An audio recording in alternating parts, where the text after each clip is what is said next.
Hi guys, today I'm going to talk you through some of our more customizable profiles. These are recessed profiles and they have some mounting clips available so you can mount them flush to a wall or ceiling, giving a nice sleek look to any installation. They come with some high quality aluminium end caps and a diffused front to reduce spotting.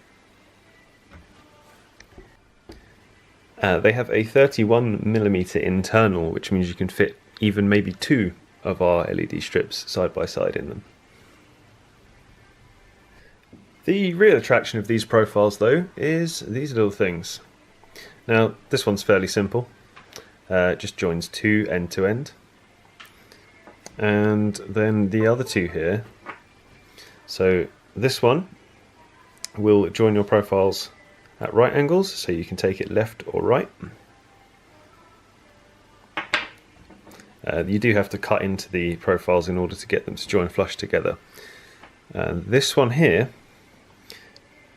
takes the right angle vertically, so you can either join them together like so.